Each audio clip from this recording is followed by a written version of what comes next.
নমস্কার বন্ধুরা, আমি সুমি। আপনারা দেখছেন সুমির রান্নাঘর। আজও দারুণ একটি রেসিপি নিয়ে চলে এলাম। আজ রান্না করে দেখাবো কাঁচা মোরলা মাছের ঝাল রেসিপি। চলুন তাহলে রেসিপিটি শুরু করা যাক। তার আগে আমার ভিডিওটি যদি ভালো লেগে থাকে চ্যানেলটিকে সাবস্ক্রাইব করে পাশে থাকবেন। চলুন তাহলে রেসিপিটি শুরু করা যাক। রান্নাটির জন্য প্রথমে একটি কড়াই বসিয়ে নিয়েছি। কড়াইটি গরম হয়ে গেছে, দিয়ে দেবো সর্ষের তেল। তেলটি খুব সুন্দর গরম হয়ে গেছে, এখন দিয়ে দেবো কালো জিরে ফোড়ন।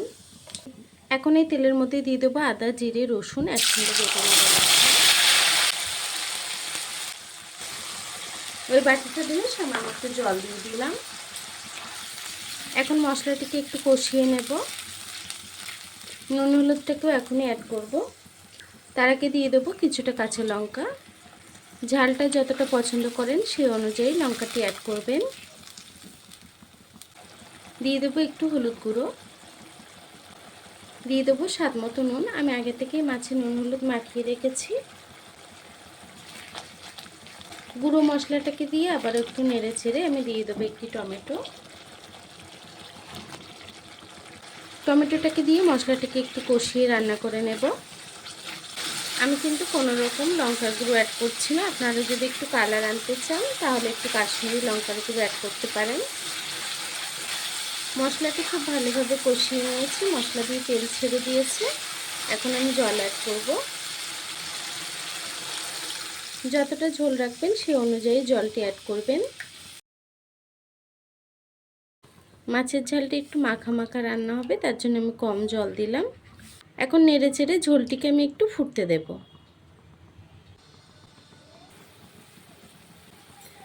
দেখুন তরকারির ঝোলটি কিন্তু ফুটে এসছে। এখন আমি মাছটি দিয়ে দেব। মোরলা মাছটিকে সুন্দর করে কেটে ধুয়ে নুন হলুদ মাখিয়ে রেখেছি। এখন মাছটিকে দিয়ে দেব। এটি কিন্তু কাঁচা মোরলা মাছের ঝাল।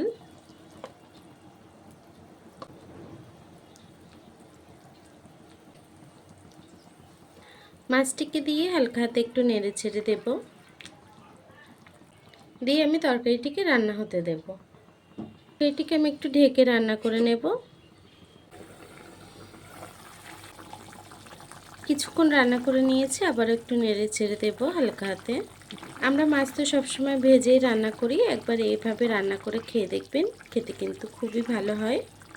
মাঝে মাঝে নতুনভাবে একটু রান্না করে খেলেও কিন্তু ভালো লাগে। আমি তরকারিটিকে আরও কিছুক্ষণ রান্না করে নেব। আমি আবারও ঢাকা দিয়ে দেব। দেখুন আমার তরকারিটি কিন্তু হয়ে গেছে।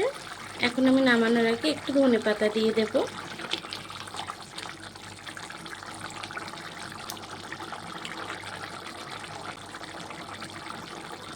ধনেপাতাটাকে দিয়ে একটু নেড়ে ছেড়ে আমি আবারও 1-2 মিনিটের জন্য একটু ঢেকে দেব।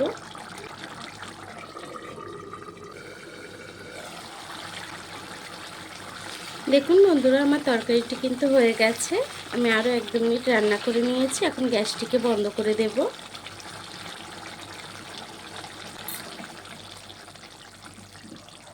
তরকারিটিকে এখন নামিয়ে নেব।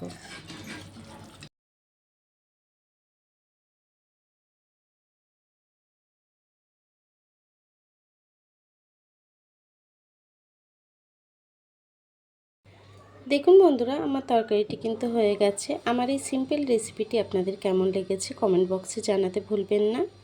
রেসিপিটি যদি ভালো লেগে থাকে চ্যানেলটিকে সাবস্ক্রাইব করে পাশে থাকবেন। আর এতক্ষণ ধরে ভিডিওটি দেখার জন্য আপনাদেরকে অসংখ্য ধন্যবাদ।